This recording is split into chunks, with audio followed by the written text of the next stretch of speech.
Hey everyone, Mr. Hauk here. In today's video, we're going to be looking at forces in the plane and unit vectors. So, by the end of this lesson, we should be able to do two things. Number one, use vectors to represent and solve problems involving forces in inclined planes.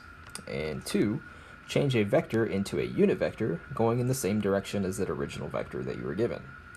We're going to start today's lesson with looking at inclined planes and forces. So those of y'all that have taken physics before or are currently taking physics along with pre-calculus, this will not be entirely new to you. You've done a lot of this stuff in physics. But let's go ahead and get an idea of what we're doing here. So problems focused on inclined planes can be represented and solved by using vectors to represent the components of the forces. Newton's third law of motion states that if an object A exerts a force on an object B, then object B must also exert a force of equal magnitude but opposite direction on object A. So, the weight of an object represents a vertical force perpendicular to the surface of the Earth. So let's say that we have some object here. Well, the weight of the object is a vertical force that is perpendicular, makes a 90-degree angle, with the Earth's surface. So that's this force right here. The parallel force of the object on the inclined plane is represented by a vector parallel to the inclined plane itself. So, here's our object again. Here's our inclined plane. Well, the parallel force is the force that is running parallel to the inclined plane itself. The parallel force is found by multiplying the weight of the object times the sine of the inclined angle, or in mathematical notation, this right here. Notice capital F is going to stand for force. Here's our parallel bars. This is the mathematical notation for parallel. So parallel force is equal to the weight. Weight we're going to represent with mg, mass times gravity, times the sine of the angle. So the angle theta here is referring to the angle of the inclined plane. So it would be this angle right here. This would be angle theta. So that's how we would calculate this parallel force, whether the parallel force is running in this direction or running in this direction. Remember, these are equal in magnitude, but they have opposite directions. That's how we would calculate that force. Okay, the perpendicular force acts at a right angle to the parallel force. So here's the parallel force. The perpendicular force acts at a right angle to the parallel force. The perpendicular force is found by multiplying the weight of the object, mg, times the cosine of the inclined angle. And also notice that in terms of our mathematical notation, this little symbol here, it looks like an upside down capital T. That is the mathematical symbol for perpendicular. So capital F with that symbol, that is the perpendicular force. All right, let's get a few relatively simple examples just to get an idea of what we're doing here. So a 200-pound box lies on a ramp that makes an angle of 24 degrees with the horizontal. A rope is tied to the box from a post at the top of the ramp to keep it in position. Ignoring friction, how much force is being exerted on the rope by the box? So we have our box up here. It is being held by a post at the top of the hill on some rope. We're being told that the weight of the box is 200 pounds. That's going to be our weight, our mg. And we can see that the angle, the inclined angle here, is 24 degrees. Now we want to know how much force is being exerted on the rope. So we want to know this force right here. That is going to be the parallel force, since it's running parallel to the inclined angle. You can see that. So that's what we want. We want the parallel force. We know that the weight is 200 pounds. We know the angle of incline is 24 degrees. We are looking for the parallel force. Following the formula, parallel force is weight times sine of the angle. So go ahead and write that out. The weight is 200 pounds times the sine of 24 degrees. And if we throw that into a calculator, making sure our calculator is in degrees, we would get 81.35 pounds. So that's how much force is being exerted on the rope by the box. Okay, and one of the nice things, by the way, here is that we were given a picture for reference. In the next few examples, we're going to have to create our own picture, so just kind of be aware of that, all right? So here's our next example. A sled on an inclined plane weighs 500 pounds, and the plane makes an angle of 50 degrees with the horizontal. we want to know what force perpendicular to the plane is exerted on the plane by the sled. Well, let's draw a picture. So here's my picture. We have our inclined plane. We have our sled, and you're gonna tell here from my pictures that I just draw very basic pictures. I'm not gonna try to be very detailed. I'm not gonna try to draw a sled. I'm just gonna draw a little box to represent our object. So here's our sled. The sled weighs 500 pounds. It's on an inclined plane that makes an angle of 50 degrees with the horizontal. So there's our 50 degrees with the horizontal. We want to know the force perpendicular to the plane. So if this is our plane, our inclined plane, perpendicular is the force that runs 90 degrees to it. So we're looking at that perpendicular force right there that I have in red. Well, looking for force perpendicular, our formula is weight mg times the cosine of theta. Well, the weight is 500 pounds, so that's going to be our mg, cosine of 50 degrees. Throw that in the calculator, again, making sure that your calculator's in degrees, and you would get 321.39 pounds. That is going to be the force perpendicular to the plane that is exerted on the plane by the sled. Right, next example. If a force of 25 pounds is required to move an 80-pound sled up a hill, then what angle does the hill make with the horizontal? Again, let's draw a picture. So here is our inclined plane. We have a force, a parallel force of 25 pounds being exerted on an 80-pound object, an 80-pound sled.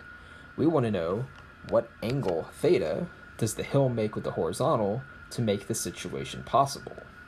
Okay, so we can tell here that the 25 pounds, the force being exerted on the box to push it up the hill, is a parallel force. So we know that our parallel force is 25. We know that our weight is 80 pounds. That's the weight due to gravity of the sled. And we know that our formula, that the parallel force is the weight times the sine of the angle theta. So 25 equals 80 times sine of theta. Well, we want to try to get angle theta by itself. That's what we're trying to solve for. So let's divide 80 on both sides first.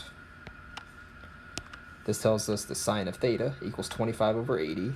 And we know from first semester in pre-calculus, anytime I want to find this angle, well, to get rid of the sine, we're going to take the inverse sine of both sides. So I'm going to take the inverse sine of both the left and the right side here. And we're going to get the angle theta is the inverse sine of 25 over 80, which is going to be 18.21 degrees. All right. And our last problem here that's going to deal with forces in the plane. A weight of 15 pounds is placed on a smooth plane, inclined at an angle of 24 degrees with a horizontal. What force pushing along the plane will just prevent the weight from slipping? I recommend that you try this one on your own here for a minute, and then, pause the video here, try it out, then unpause it, and see if you got the correct solution. But here we go. Here's our picture. Here's our inclined plane. The weight of the object is 15 pounds. We have a 24-degree angle of the inclined plane. We want to know what force would prevent this object from moving. So that's a parallel force here. Parallel force, mg sine of theta. 15 times the sine of 24 degrees. So we're putting in 15 is the weight. 24 is the angle, of course. And that'll give us 6.1 pounds. All right, now let's move on to the next topic in these notes. Unit vectors in the same direction as a vector that's given to us. So we learned previously that a unit vector is any vector where the magnitude is exactly equal to 1. To find a unit vector in a direction theta, we could simply just use the vector with components cosine theta, comma, sine theta. Okay? Cosine theta, comma, sine theta will always be a unit vector because of the Pythagorean identities we've learned previously in semester 1. So here's a quick little verification here. If you took the magnitude of the cosine of an angle and the sine of an angle, well, because of the way that you calculate the magnitude for vectors, first component squared plus second component squared, then you take the square root. Well, cosine squared plus sine squared, one of our Pythagorean identities is that cosine squared plus sine squared is equal to 1. So now we're doing the square root of 1.